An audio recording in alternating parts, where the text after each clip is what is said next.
And as you see, syncs up perfectly, running standalone mode. This is just plugged in to the MPC. So your chords, your scales, your arps, all built in to the Kontrol S61.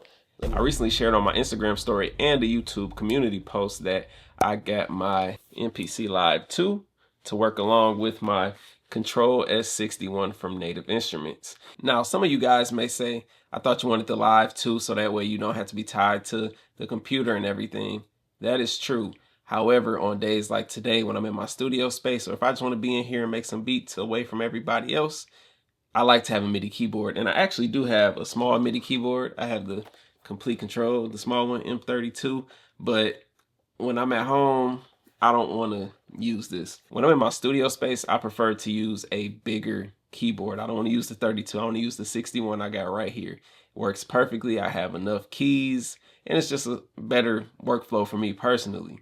And with these latest keyboards, Native Instruments has put in your scales, chords, and art modes on the actual keyboard itself, so it does not need software to go into Play Assist and use the Play Assist functions. Now for me, that's awesome. I don't know how to play properly, you know, I can mess around a little bit, but I prefer to just lock in my scales so I don't mess anything up. So when I plug this up to the Live, I have all the sounds that's running off of here, and everything is running off of here.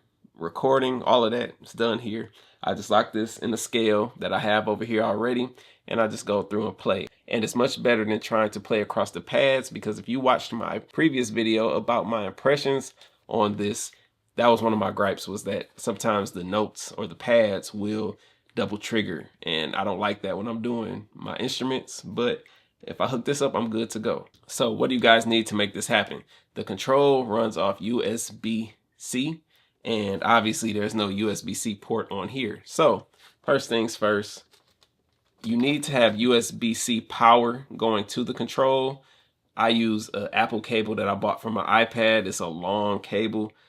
It works perfectly. I plug this into my computer, plug this into the control, or you could plug this into a power bank if you have one. I don't have one on hand right now, but you could plug this into some type of power source and plug the other end into your control, and it will power it up. Secondly, what you will need is a USB-C to regular USB cable. Hopefully it focuses on that, but this actually came with my Xbox Elite controller, and I was like, let me just see if that works. So I'm gonna show you guys how I set that up, and then just show you the back of the control, so that way you can see how everything needs to be set up properly for it to work, and then give you a quick demonstration. So let's go ahead and do that.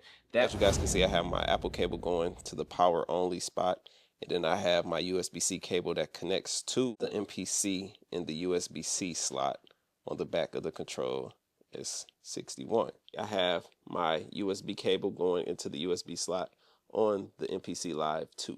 Doesn't matter if you put it in slot number 1 or 2, just plug it in and it should be recognized right away. See, I have the MPC turning on right now.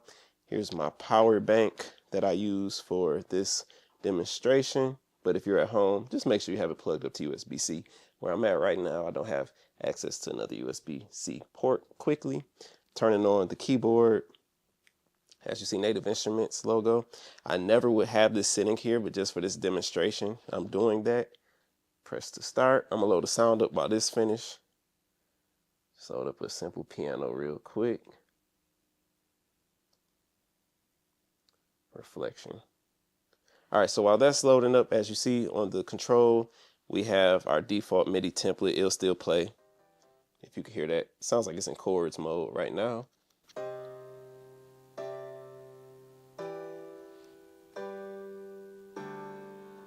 So yeah, clearly it works. It's already in Play Assist with these.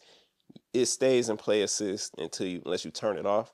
So when you power it off, it'll load back up in Play Assist unless you turn off the Play Assist feature. I'm gonna pick this up so I can show you guys. I'm gonna hit Play Assist right here. It's on chords already, so I'll play a couple chords.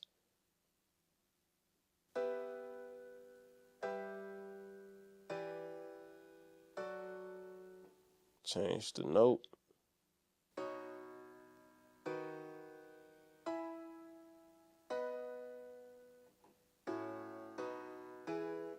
Turn off the chords.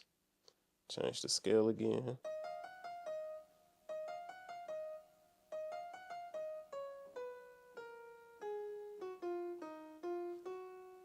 Now, if you want to put it in art mode, you can still leave it with the scales.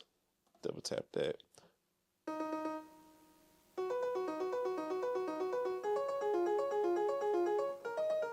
You can slow it down some.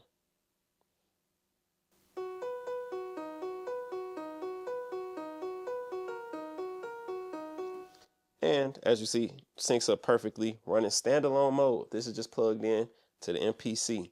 So your chords, your scales, your arps, all built in to the Kontrol S61. Let me record something real quick just so you can see that it goes over here. It's crazy that I'm holding this and recording and all that at the same time. Turn the ARP off.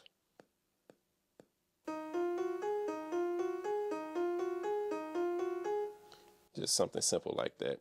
Let me go ahead and go to my grid, stop. And as you see right here, everything is already recorded. So that's a great tool to have, a great function. So if you need help with your scales and all of that, you can do that if you have one of these. And beyond that, it's just better than doing it like this on the pads, in my opinion. It just works and flows a lot better, in my opinion. So I'm glad I was able to show you guys that. Like I said, I have to get the timing right when it comes down to the art mode. Maybe it's a setting I have to play around with. Don't know yet, but I'm just glad at the fact that I could use my scales, chords on the keyboard with MPC Live, because again, those pads trying to do it wasn't getting it for me. So I'm excited about that. Let me know if you guys are going to try it at home. I appreciate you guys for tuning in. And yeah, take care out there. I look forward to continuing to take you all on this journey with me. Thank y'all for watching. Appreciate y'all.